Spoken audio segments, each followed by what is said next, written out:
आज सांगली जिल्ह्याच्या वतीनं या ठिकाणी ज्या ज्या गावामधून शक्तीपीठ जातोय त्या त्या गावातला नागरिक या ठिकाणी आलाय, शेतकरी या ठिकाणी आलाय। महाराष्ट्रात लोकांना प्रश्न पडलेला आहे की लोक नको म्हणतात तरी रस्ते हे का करतात। लोकांना कळेना की आम्ही आमचे पानन रस्ता मागतोय, गावाला जोडणारा रस्ता मागतोय, तो दिना झाले, पण आम्ही कधीच अर्ज केला नाही असा शक्तीपीठ महामार्ग हे सरकार का करते। आता पात्रा देवीला परवा मी गोव्याहून येताना पात्रा देवीचं मंदिर बघायला गेलो, मागूच नाही एक छोटा बोर्ड लावलाय पात्रा देवीकडे, पत्र्याचं शेड आहे, गावातल्या मसोबाचा दगड पण त्या पात्रा देवीपेक्षा मोठा आहे, पण मी पात्रा देवीचा अवमान करणार नाही। आपली देवी आहे, आपलं काय अपेक्षा नाही, पण पात्रा देवीला जाण्यासाठी रस्ते आहेत, मार्ग वेगळे आहेत, त्यामुळं माझी सरकारला पुन्हा एकदा शेवटची विनंती आहे की सरकारने हा शक्तीपीठाचा महामार्ग काढण्याचा उद्योग बंद करावा। जनतेचा विरोध काय आहे हे आपण बघता, एवढे आमच्या भगिनी आलेल्या आहेत, भगिनी कधी सहजासहजी रस्त्यावर येत नाहीत, पण त्यांच्या जमिनीला, त्यांच्या नवऱ्याच्या, त्यांच्या पोराच्या जमिनीला तुम्ही धक्का लावायला लागला म्हणून आज फक्त एवढ्याच महिला आल्या आहेत। कदाचित हे सतत पुढे जात राहिलं तर 10-20 महिला या ठिकाणी जिल्हाधिकारी तुम्हाला भेटायला येऊ शकतात। आज राज्य सरकारच्या समोरच्या समस्या काय आहेत? राज्य सरकारच्या तिथे आझाद मैदानात परवा उपोषण झालं। उपोषण शेतकरी करतो, महिला करतात, आमच्या अंगणवाडीच्या सेविका करतात, आमच्या विद्यार्थी करतात, लहान लहान वेगळे घटक करतात, पण कॉन्ट्रॅक्टरने या देशात कधी उपोषण आणि आंदोलन कधी केले नव्हते। आता या सरकारच्या विरोधात कॉन्ट्रॅक्टरांचं आंदोलन चालू आहे आझाद मैदानात। 90,000 कोटी रुपये कॉन्ट्रॅक्टरांची आणि भागवलेले नाही, केलेल्या कामाचे मागच्या वर्षी आमदार फंडाची जी कामं केली त्याचेही पैसे अजून आलेले नाही, नवीन आमदार फंड अजून आलेला नाही, हाय आपण ऑगस्ट महिन्यात। त्यामुळे सरकारच्या तिजोरीत पैसे नाहीत, बाहेरून परस्पर कर्ज काढायचा आणि ही रस्त्याची टेंडर द्यायचा उद्योग सरकारने ताबडतोब थांबवला पाहिजे। मला अपेक्षा आहे फक्त कोल्हापूर आणि सांगली जिल्ह्यापुरता, सोलापूर जिल्ह्यापुरता हा विरोध नाही, परभणीला मोठा मेळावा झाला, हिंगोलीला मोठा मेळावा झाला, या दोन्ही मेळाव्याला राजू शेट्टी साहेब जाऊन आले, लातूरला आता थोड्या दिवसांनी मेळावा होणार आहे, मोर्चा होणार आहे। पलीकडच्या सगळ्या जिल्ह्यामध्ये लोकांचा विरोध आहे। लोकांचा विरोध असताना आम्ही सरकारच्या बाजूने असणाऱ्या आमदारांना म्हटलं जरा बोला, एक आमदार बोललं ना घाबरते, सत्तेत असणारा एक पण आमदार बोले ना, एक पण खासदार बोले ना, एक तर त्यांनी पाठिंबा जाहीर करावा, नाहीतर या शक्तीपीठाला विरोध करावा, दूध का दूध पाणी का पाणी करावा। दोन्ही बाजूला राहण्याचा उद्योग बंद झाला पाहिजे। आज मित्रांनो माझी आपणाला कळकळीची विनंती आहे, आपण एकसंघपणाने सरकारचा अतिरेक परतावून लावूया। मोजणी करायला जर मोजणी करायला जर सरकारी यंत्रणा आली तर तुम्हाला काय करायचंय माहिती आहे।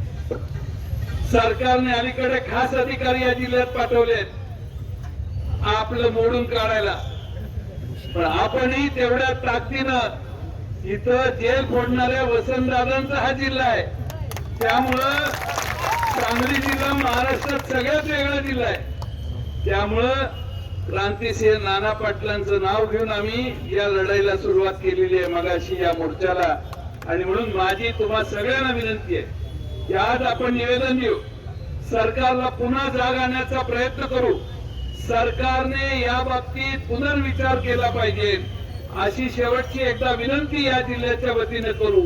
मोजायला, जमिनी मोजायला जर आलात, शेवटी कसं आहे, पैसे जास्त मिळणार, 50 लाख रुपये मिळणार, 80 लाख रुपये मिळणार. अरे ते वर्षभरात संपतात. त्या समृद्धी महामार्गात लोकांनी पैसे घेतले, पैसे संपले.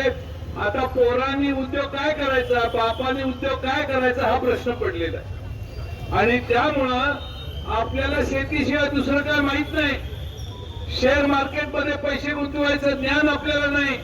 येणाऱ्या पैशाचा विनियोग कसा करायचा याचं आपलं नियोजन नसतं. आता जर आम्ही ज्या जमिनीतनं दरवर्षी 22 लाख रुपये मिळवण्याचा प्रयत्न करतो, त्या जमिनीतनच तुम्ही रस्ता काढला, तर आम्ही मिळवायचं पुढं काय? आज तुम्ही रस्त्याला जमीन द्याल, पण उद्या तुमचा नातू विचारेल तुम्हाला काही हेड लागलं होतं का त्यावेळी काय करणार?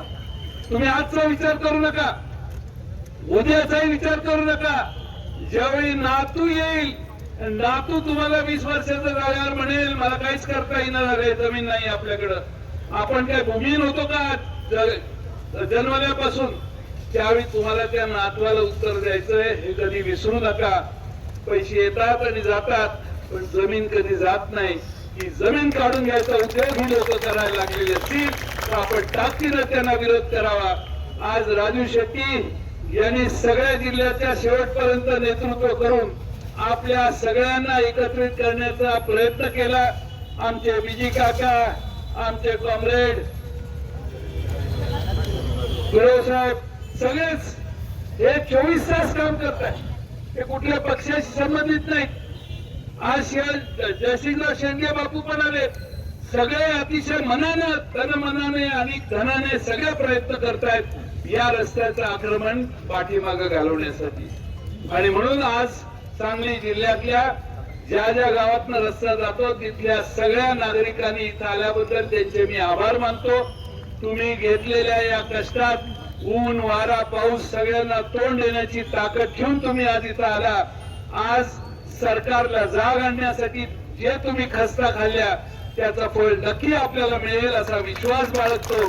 तुम्ही सगळ्यांनी जिद्द सोडू नका. गावाच्या गाव एक करा. गावात कुणी मोजणीसाठी आत येणार का नाही याचा निर्णय गावाने करा. गावात सगळ्यांना भविष्य काय आहे, अहो आज तुम्ही जी जमीन ज्या दराने देणार आहे त्याच्यापेक्षा 10-20 वर्षानं त्या जमिनीची तिप्पट किंमत होणार आहे. आणि जी जमीन तुमच्या हातात लाख मोलाची आहे ती जमीन एकदा गेली तर विकायला पण काही शिल्लक राहणार नाही. आणि म्हणून हा शेवटचा निर्वाणीचा इशारा सरकारला देऊया. सगळे रस्ते सुधारा.